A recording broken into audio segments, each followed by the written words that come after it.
everyone, and welcome to Oomfs, your guide to everything fandom. I'm going to start with our Oomfs tweet, which is: Instagram is just badly cropped viral tweets from a month ago, and TikTok is just someone reading that Instagram post out loud while laughing.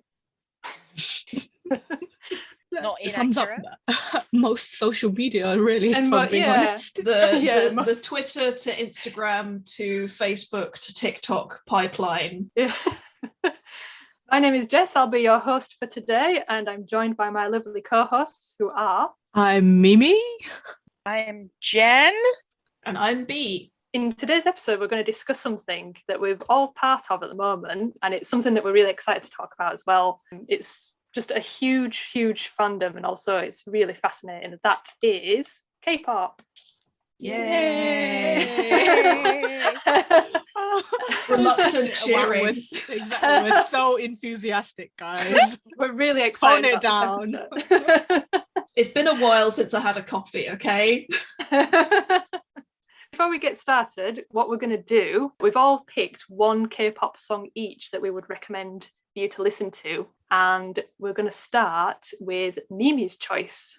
Right, so I think before we start as well, I just want to make it clear, we all said no BTS songs, so there aren't going to be any BTS songs, just in case people get shocked by it. It's because we limited ourselves to not picking BTS songs. Yeah, we will. Just picking one would have been hard. It would have been, yeah, their discography is ridiculously big. So having said that, my recommendation isn't exactly pop. It is a K indie song. It's by this band called Hyuk. I hope I'm pronouncing that right. And the song is called Wing Wing. I would definitely recommend it. It came out in 2014. I think I discovered it like a year later in 2015. And then I went and binged this band's entire discography. So if you do like indie music, you like Korean music, it's a good mishmash of the two. It's very chill. Yeah, by the way, we all listened to all four of our recommendations before we started recording this episode.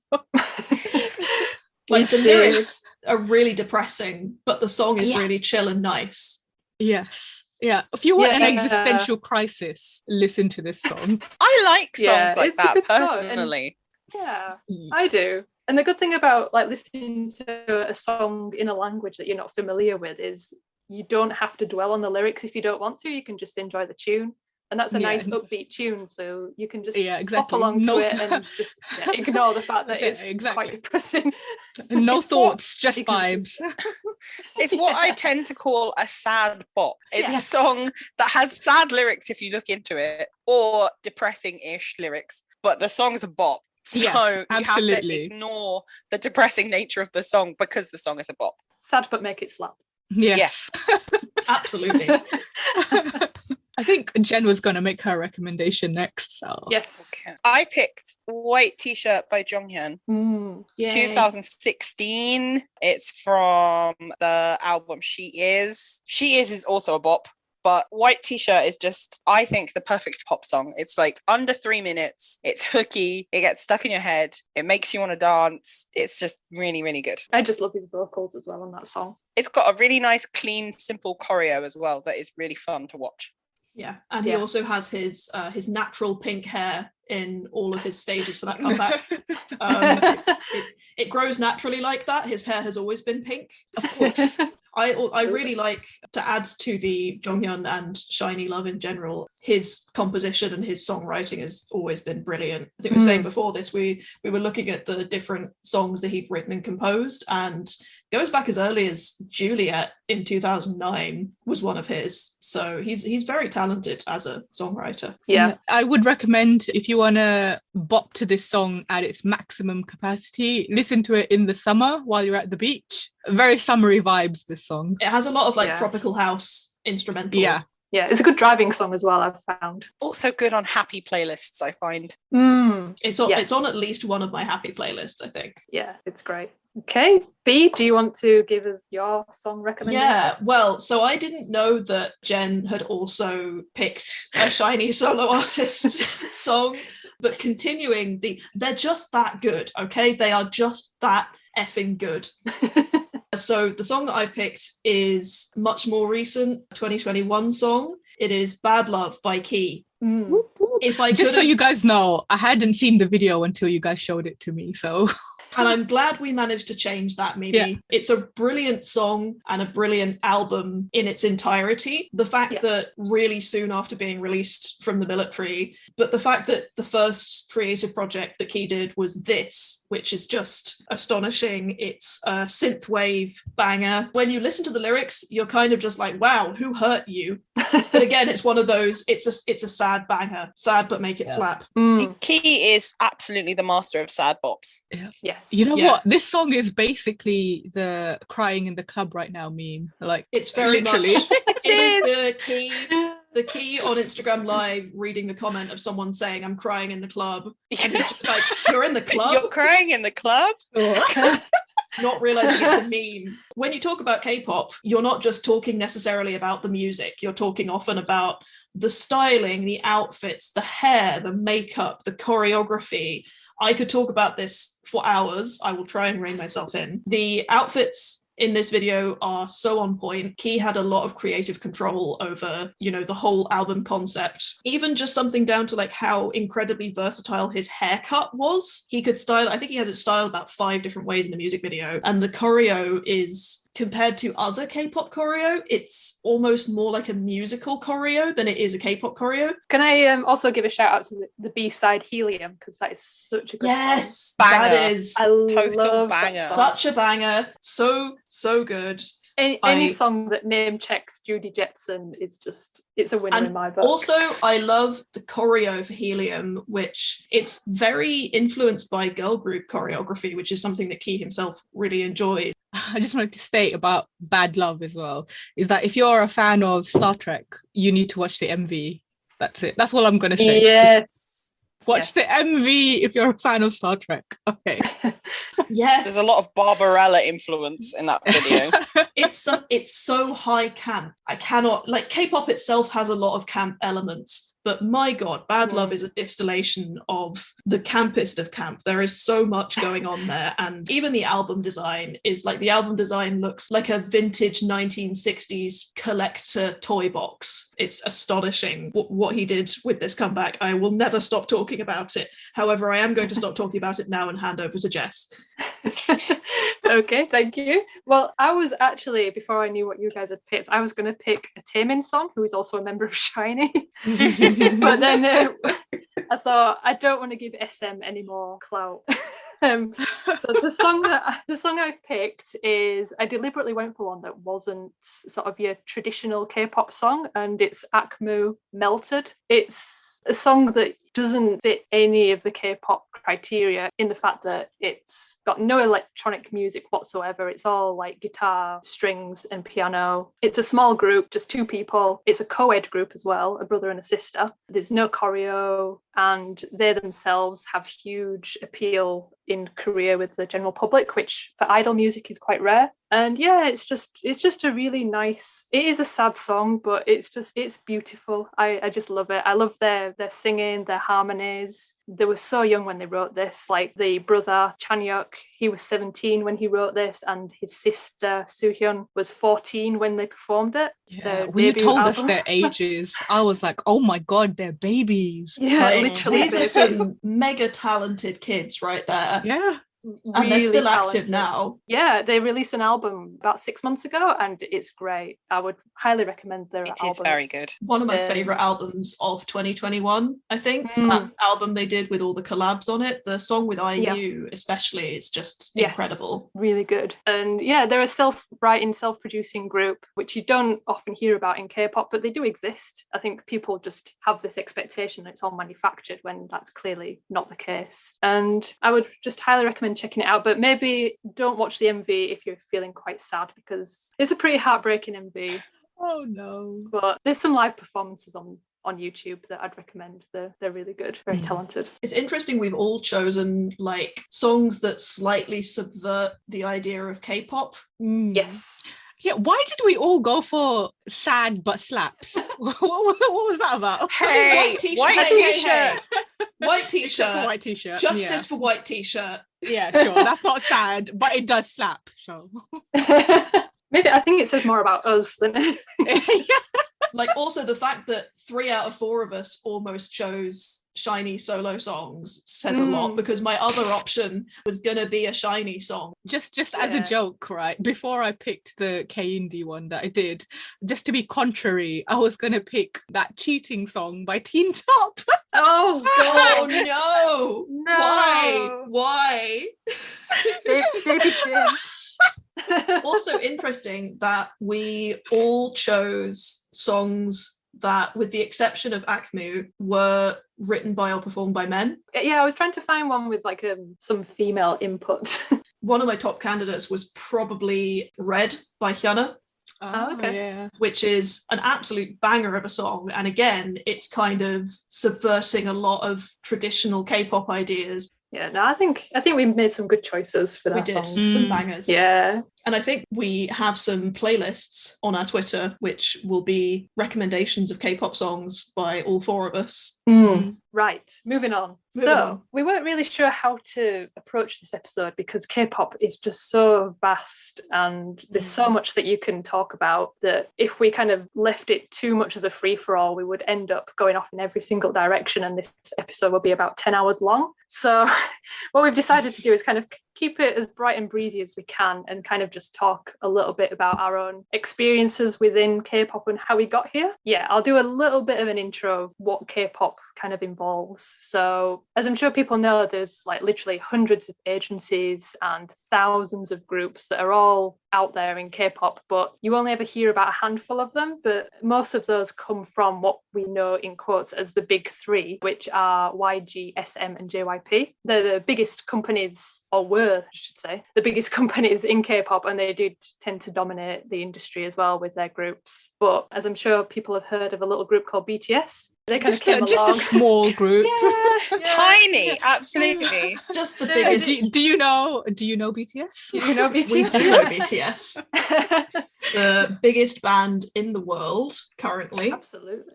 And best. They came along and together, like with Big Hit, their company have just absolutely kind of revolutionized the industry. They've really made YG, SM and JYP look insignificant by comparison. And K-pop itself, it's hard to define because they just use so many different elements of different genres, sometimes in the same song. You can get like EDM, R&B, rap, hip hop, reggae, Latin, you name it. It can all just be within 1 3-minute I think song. the thing is, right, like I think I really dislike, personally, is my own thing, but I personally dislike the term K-pop, because what exactly is K-pop? It reminds me a lot of the way people call Indian movies Bollywood. Like Bollywood isn't a genre. It's not a thing. Like Indian movies, they're all multiple genres, and yes, all of them have the same thing in common, that there's singing and dancing in there, right? But it's not a genre. So in the same way, I feel like K-pop itself is not a genre because there's so many different genres just released by one artist. So what the heck even is K-pop? I think it's been very reduced. We could talk all day about how the Western perception of K-pop is how it's kind of been defined. So K-pop has been known about in the West for quite a long time. Like the Wonder Girls tried to break into America quite unsuccessfully. Crayon Pop supported Lady Gaga on one of her tours, I think, in America. But at the same time, it's more of a concept than a musical genre, because it's not just about the music, it's about the music and the choreo and the outfits and the makeup and the hair and the gestures and the album concept. Like the albums themselves are pieces of art with these photo books and collectible items. BTS, although we're pushing the boundaries of defining K-pop if we include BTS under the genre of K-pop, they did a global art project to promote one of their albums. So it's questionable whether K-pop is a musical genre or a cultural movement. I think people have mentioned it as a product, something. It's like a whole package, like you just described, where it's not just the song, but it's everything that's attached to it. It is like the styling and the visuals and the choreo. And it's very interesting that the Korean government actually funds quite a lot of it as well, as part of their like soft power into the world. Like, look what a great country we are, look at all these amazing things we do and all this amazing talent that we have. Yeah, it kind of goes beyond it just being the music genre. Yeah. What were you going to say about this, Jen? It comes under this kind of Hallyu wave idea where people are just absorbing Korean culture because it's interesting and it's different and it's very easily accessible. Like K-pop, whatever you want to call K-pop, has had such a boom over this bizarre period that we've had because it is so visually stunning, and it's also extremely accessible in terms of K-pop has a lot of things like V-Live and stuff like that, which Western music just doesn't do. It is a complete package. Yeah.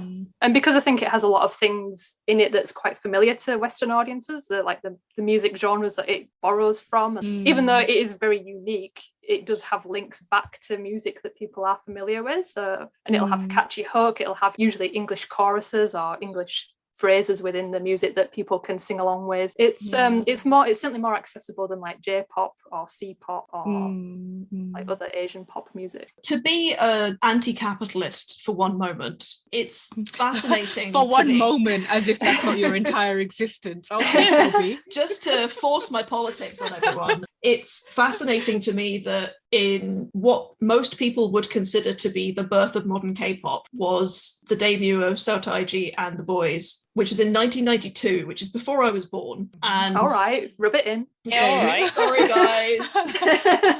It's okay, 92 was before me too. That's cool. I am the youngest person in this podcast, and people like to remind me of this occasionally. But the fact that their music was, I think, a 3-member group. They were on a talent show. They lost the talent show, but their album that they debuted after they finished the talent show sold so well that they became one of the most popular K-pop acts, in fact, one of the most popular musical acts, particularly with young people, teenagers in the 90s. And they're still going in some shape or form. And one of the members, who's now known as YG, went on to form YG Entertainment. The less said about them, the better. But quite interestingly, their music was, I don't know about anti-capitalist, but certainly anti-state. It was really focusing on the hardships that young people underwent. They have a lot of songs about complaining about the school system, complaining about, older adults not listening to young people. And in a society in Korea where respect for your elders is very culturally valued, this was quite different to the previous sort of musical history in Korea, which is very much like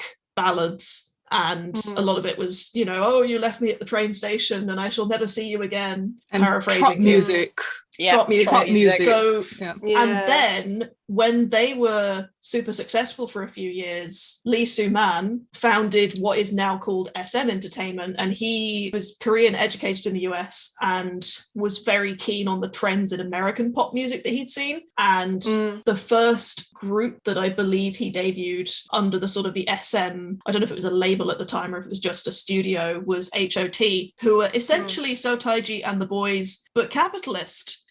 They are much more toned down. They're a great group, by the way. Their song Candy is a banger, but it's much sort of softer, it's much gentler, it's much more like, this is some fun pop music with a fun choreo. It's palatable capitalism, let's and say. it's much Capitalism more light. And it's much more like, and they sold merchandise. And after that, there was just this wave of new boy groups, girl groups, all of whom had been through training programs, which were very similar to the idol business model that was quite popular in J-pop, which had been going for a while, where they get a lot of formal lessons in singing and dancing and looking presentable and being polite, and all of those things that we now think of as classic idol culture came from there. Yeah, I was going to say, because when idols are trained, they're not just trained in like singing, rapping, dancing, they're trained in basically how to be a good person, or even better than a good person, how to be perfect, interacting with their fans, sometimes even like how to speak a foreign language. So they might have designated members that can speak Japanese, Chinese, English, so that they can widen their fan base. SHINee had walking lessons because apparently one of the SM staff members thought that they didn't walk in a graceful enough way, so they got walking lessons. Wow. And if you watch, it's funny though, because if you watch a video of them on stage, they have parts of their choreo where they walk down a runway, and you can just tell that they've had walking lessons because they're all just so confident and charismatic and walk beautifully. It's extremely cover girl work model. It runway. is slay. So after all that, I think we've come to the conclusion we don't really know what K-pop is. No, we still have no idea. We've been in the fandom now for God knows how many years between us all, but we still haven't fully figured it out. But it is a fascinating world. Because you can get K-pop songs even that are not in Korean. Well, this is it, yeah. Do you define But then a that BTS? then begs the question, what is K-pop again, isn't it? What Exactly. constitutes as K-pop? Is it K-pop if it's a Japanese album released by a K-pop group? Is it K-pop if it's an English single released by a K-pop group? Is it K-pop if non-Korean members are involved? Because there's lots of groups that have non-Korean. Pretty much all groups now have, I would say in the fourth gen certainly, at least one non-Korean member, which is interesting. Well, groups like Monster X put out full English albums. Yeah. Yeah. Is that still K-pop? Kind of not. No. But it's interesting No, how I wouldn't. adaptable it is. It's very, as a cultural movement, a product, a music genre, it's very adaptable. I mean, the thing that you stated earlier was that like how K-pop is like a cultural movement. And I think it is very different as to which angle you're approaching it from. Because us as people who quite like K-pop, we stan BTS, it's a Korean group, right? We would think of it, and I think we would think of it in that positive light, in that, yes, it's a whole movement. Like it's more than the song. There's a lot of things tied into what constitutes as K-pop. Whereas if we look at it just from the GP point of view, and I use the term GP very loosely because what even is the GP, right? But if we look at it very loosely just in terms of like, let's say music award shows in the West, right? So they are more famously now having separate subcategories of K-pop, right? And that's because they don't want to include them in the main categories, let's be honest, that's why. But they would not constitute K-pop in the way that we do, as where we see it as a cultural movement. They would just see it as, oh, it's a bunch of songs written by a Korean group or a Korean artist or a band or whatever it is. And so they would, if it's got anything Korean in it, they'd be comfortable sticking it in the K-pop category. Let's be honest. Again, just my opinion. It's kind of true though, because BTS have been nominated in the K-pop category for Butter and Dynamite, which are English songs. So Exactly. how does that work? Just because they're And also Korean? it's not just a K-pop thing. Like you see it with Latin music and stuff as well. Exactly. They give it a separate category. Yeah. And then some white girl who has a Latin rapper on the song will win the award, you know? The black artists who have systematically been, sidelined. They've been doing this since the dawn of the music industry, having, the Grammy for best R&B or the Grammy for best urban music. What even is urban? So music industry terrible, as we all know. The Western industry love talk about the dark side of K-pop, but they never talk about the dark side of their treatment of K-pop. Yeah. Preach. Yeah. Yes, absolutely. And don't even get me started on like actual agencies and stuff like that in the Western industry. Like they all want to take the view that they're above K-pop and that K-pop is, somehow like a system or like it's a computer or a machine. Yes. But the Western industry is the same, if not worse. They're just better at hiding it, but that doesn't mean they're any less toxic. No. I'm gonna cushion this with an allegedly statement, but has anyone allegedly seen the state of the Disney Channel? Like, if we talk in general about perhaps all systems that manage talent of young people from a very young age, and the young people subsequently have difficulties later in life due to issues brought about by their working environments as children. Much to think about. Indeed. Anyway, moving on. Right. I was going to say, careful, the mouse is scary, B. Please don't sue us. We have no money. No, we really don't. I really don't. I've spent it all on K-pop. Yeah, exactly. Yeah, my shelves are bowing right now. I have so many BTS albums. Right. Anyway, we were going to keep this episode light and breezy. So what we decided to do is we're each... Light and breezy. Yeah, death to the industry. Oh dear. Down with capitalism. So to keep it light and breezy, what we're going to do is we're each going to just quickly go over our own individual pipelines into K-pop. So what led us to be here today. So Mimi, if you want to go first with yours. Right. So as you guys may recall, when I said in episode 1 that I am a weeb, I was not joking. I genuinely am a weeb because my pipeline into K-pop came directly from anime. So I was watching an anime. I think I was just faffing around on YouTube at one point, and I ended up on like this fan-made music video of this anime, and the music that they put over it was a K-pop song. I was like, oh, what is this song? I've never heard of it. I didn't realize what language they're speaking as well, because obviously the anime was a Japanese anime. And I was like, this doesn't sound like Japanese. So I did a bit of digging around. I found the song. It was, I'm not going to tell you which song it was, but it was a Big Bang song. And then I went, oh, I should check these guys out. So then I checked out Big Bang. And directly after Big Bang, I actually found Epic High. And I sort of fell in love. And the first Epic High song I listened to was Love, Love, Love, funnily enough. So that was basically my pipeline into K-pop. I haven't looked back since. So yeah, anime brought me to here. That's a good Yeah, one. also, the thing is, right, I didn't even finish that anime that I was watching the music video for. Like, I remember I watched like 2 seasons of the anime and then I kind of got bored of it. But you have that to thank, Mimi. Yeah, I was going to say, it wasn't a waste of time. It was very valuable. It really wasn't, no. Maybe the listeners can ask me what anime it was. Maybe I'll tweet it out. I don't know, but I'm not saying it. That's for Expose sure. yourself. Expose your weeb taste. Right. So Jen, what was your pipeline into K-pop? I started listening to K-pop casually. I had friends that really liked it, and so they would recommend me songs and playlists and stuff. And this would have been, I don't know, when I was at uni, so 2013, 2014, that kind of period. I am the type of person that when I'm writing something, I can't have English music or like spoken English, because it just, my brain hooks onto that rather than what I am doing. So I used a lot of what I call crack infused K-pop whilst I was writing. So lots of like Girls' Generation and Super Junior, stuff like that. Oh my God.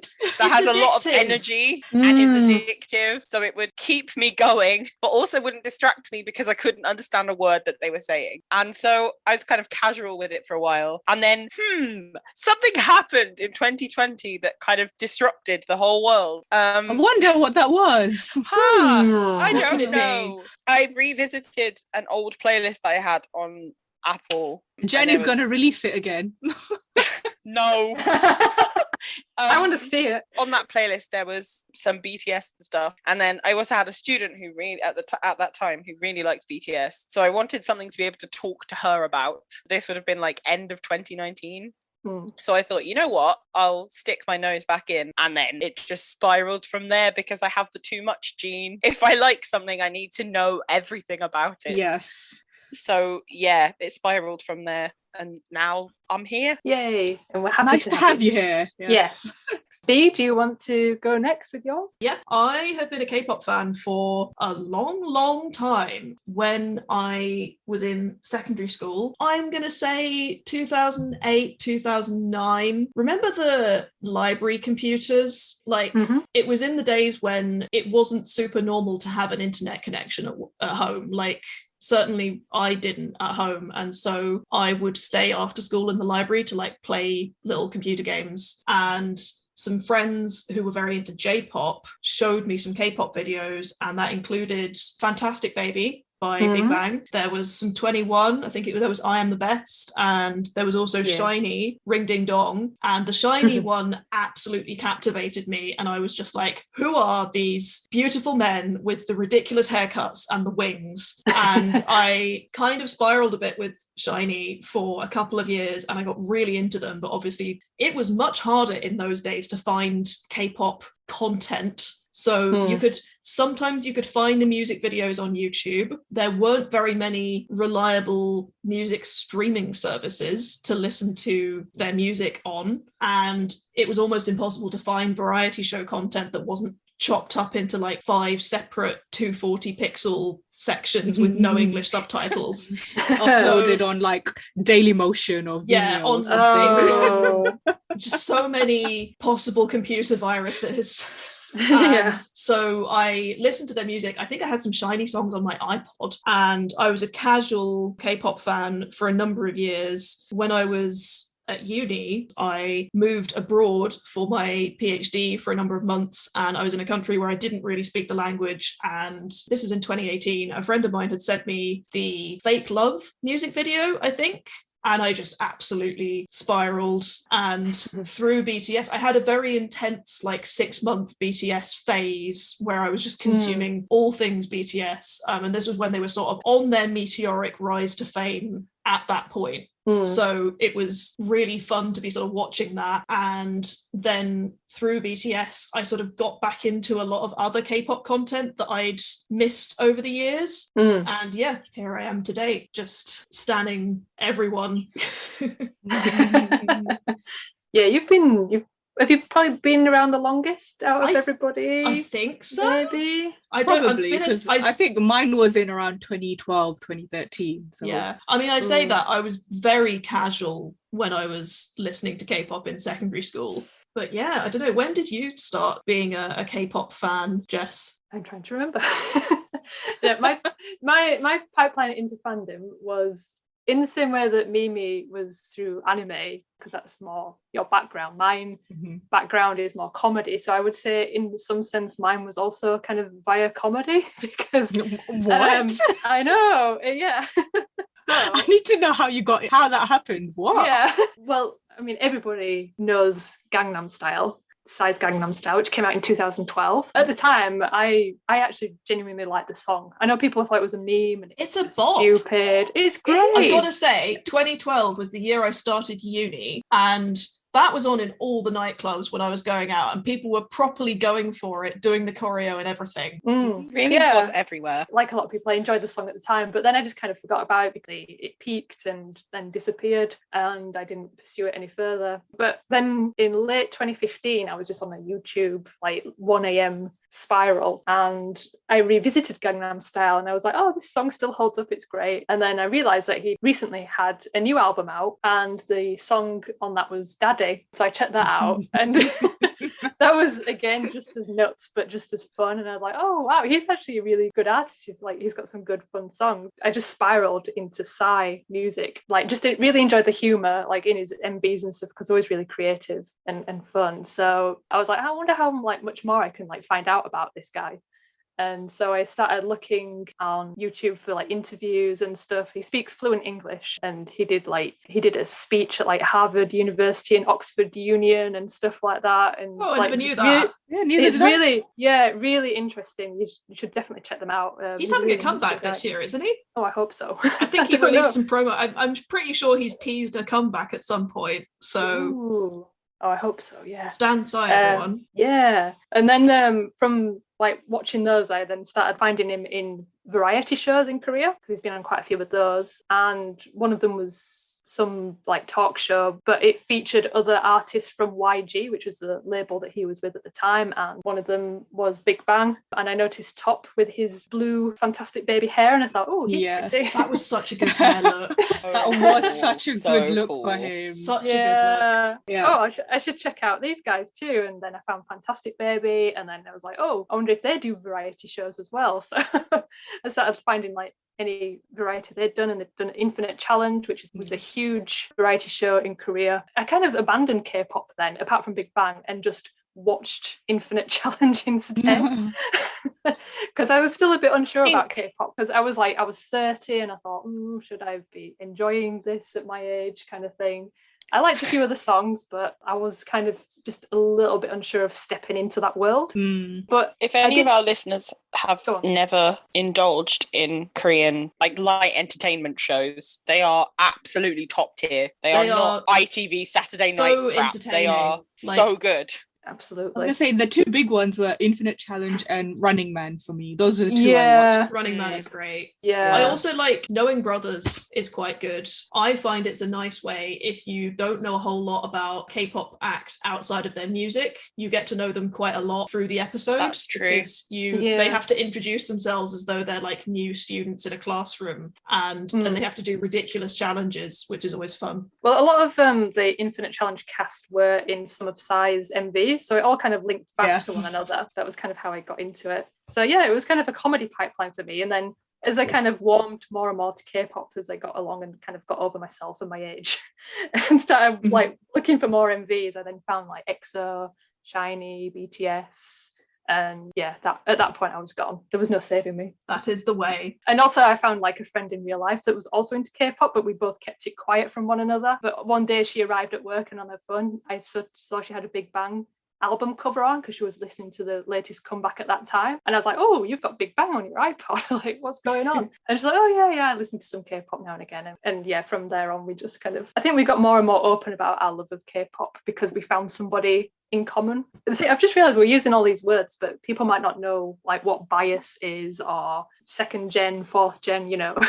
There's so much niche terminology in K-pop. And there's a difference between the terminology used in K-pop and that used in K-pop fandom. Like, you almost have to speak a new language to be in K-pop fandom. I was gonna say, this is a potential idea, I guess, for maybe like an episode later on down the line, just like terminology in fandoms and how they vary so much. Yeah, K-pop is so, defining it as a music genre is both very reductive and very not reductive. If you're in the K-pop fandom, it's very reductive to say that K-pop is a music genre. If you're not in the K-pop fandom, it's not at all reductive to say it's a music genre, because if you're not a fan of the thing, you only perceive it as a music genre. You only perceive it as people producing music that is made in Korea by Koreans, and that's about it. So your mileage may vary. Yeah, I agree. But in terms of explaining K-pop terminology, Google is free.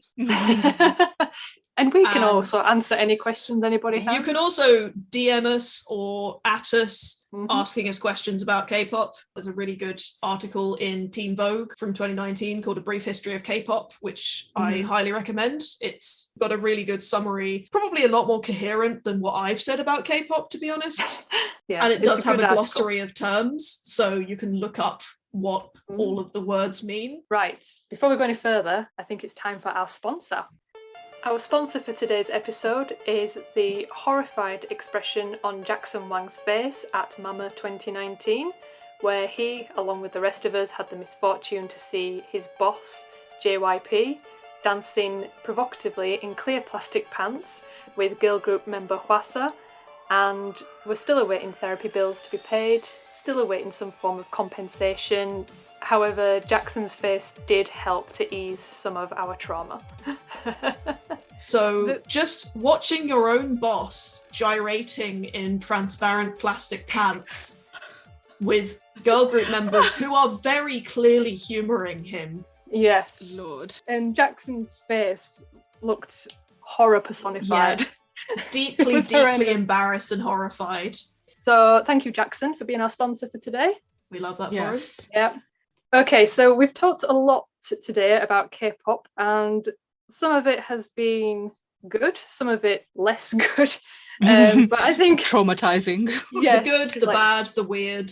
Exactly, yeah. So I think because we want to end it on a high, I think we should talk a little bit about the fandom, because K-pop fandom does get a pretty bad rep in the press. And I think we should talk a little bit about how fandom is not all just hysterical young girls. Like, that is even a bad thing anyway. There is a lot of good that actually comes from K-pop fandom. So yeah, let's talk a little bit about that. I think that the things that teenage girls and young people and the enormously diverse groups of people that are fans of K-pop, I think that many of the things that they are fans of are some of the best cultural events that are happening at that time in history, and it takes a very long time 100%. for the rest of the world to catch up to it. Look at the Beatles. They were enormously, most of the fans going to their concerts and screaming were young women, and now everyone's dad is obsessed with them. Similarly, the 1975, lots of teenage girls were fans of them, and now suddenly they've released a few albums and older male music critics are going, oh my god, they're so good, oh, they're the future of music. And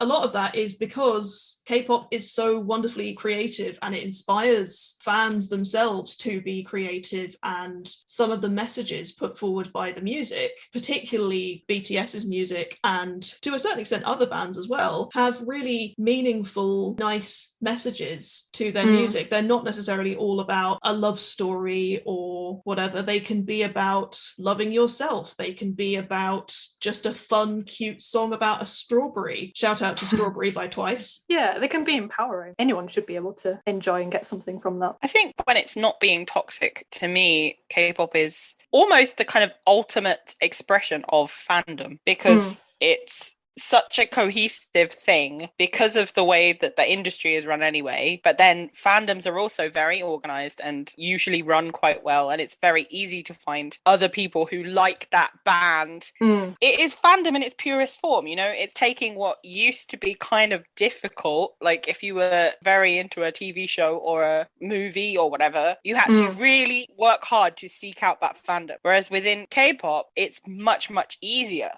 So I think that when it is good and nice and working well, it is just a very beautiful thing. It's a very pure expression of fandom. It is. Because there is so much content, and it is all actually really high quality content that you're getting constantly in many different forms of media, music, video, photo, whatever. It's a really sort of fun place to be unabashedly a fan of something. Yeah. I was going to say about idols, because a lot and just think that they're all like produced in a factory. Like, to me, an idol is no different to like a classical musician or a ballerina or an opera singer, in that they usually start from a very young age, training day after day, year after year, until they become perfect at their craft and then present that to the world. And to me, an idol, that's what they do. They're very talented, very hardworking people. And yeah, they should be celebrated and appreciated for all that they do. Yeah, absolutely. They don't have a huge fandom because they have a huge fandom. They have a huge fandom because they're very talented. Yeah. And that goes for all K-pop idols. Like, the reason so many people love them is because they are making music that is fantastic. Often when fandoms come together and are very large and are formed of perhaps lots of different people from different backgrounds, but it often skews a little bit younger, you see a lot of campaign for social change within those fandoms, such that although people say, oh, fandom's super toxic, oh, these fans are crazy, actually you see them, you know, donating money to charity in the names of their idols for their idols' birthdays to celebrate, or they take collective action to, you know, help with their own local political situations, like you saw in the US over the past few years, where there's been protests and K-pop fans have actually taken part in those protests and used their online voices to campaign for change, which is amazing. Yeah. And also pissing off Donald Trump, which we always enjoy. Yay. Fun times. Yeah. I actually wanted to shout out one of the charity organizations that I know is run by armies, called One in an Army. They're just specific charity organizations that they donate to, like they crowdfund to donate to. And I specifically like their one as well, because obviously there's nothing wrong with donating to large charities, because obviously that's more accessible to us. But what One in an Army do is that they seek out specifically small organizations that require the funding, and you know, a donation to these small organizations is going to make a big difference to them, and specifically they donate to smaller causes. And I really like the way they do that, because it's direct action where you do the thing and then you see the outcome there and then. And I remember a couple of years ago they made a donation to a small school that basically teach orphans, and that it was a very small school, and the person that ran that school, when they received that donation, they thought it had been a mistake because they couldn't understand where this money came from. Then when they realized it was a donation made by one in an army in the name of one of the BTS members' birthdays, they immediately reached out. They said thank you. They said this is going to change so many children's lives. And that's why I really like the way that one particular, because I mean there's many organizations that deal with that, but I really do like the way this one works because of the fact that they seek out directly smaller organizations that may be often overlooked or just people just don't know about, obviously because of how small they are. And I think that's such a nice positive thing to see in, like, this isn't part of fandom people will talk about in the media. No. This isn't the part of fandom people will talk about when they go to like talk show hosts or whatever. Like when people talk about K-pop fandoms, usually we're the butt of the joke, but there's so many good positive things happening here. And I think it's always important to take the things that you see in media with a grain of salt, because obviously they're only going to show you the angle that they want you to see, but unless you of course do your own research and see what it is like yourself, you're not going to see these sides of fandom, you're not going to see these sides of K-pop fandom, which actually do reign very positively. Like, it's nice, I think, to have a wide range of different types of fans, and oftentimes you get a lot of like contention because of the fact that there's just so many of us. We're all going to have differing opinions, right? But it's nice the positivity that we can all agree that yes, this is a nice thing to occur in a fandom. I was just going to say, I think fandom at its best is community. Like, that's why it attracts people, because it is its own little micro community. So when those communities can do really good things and make impactful change, that's all the better. I agree.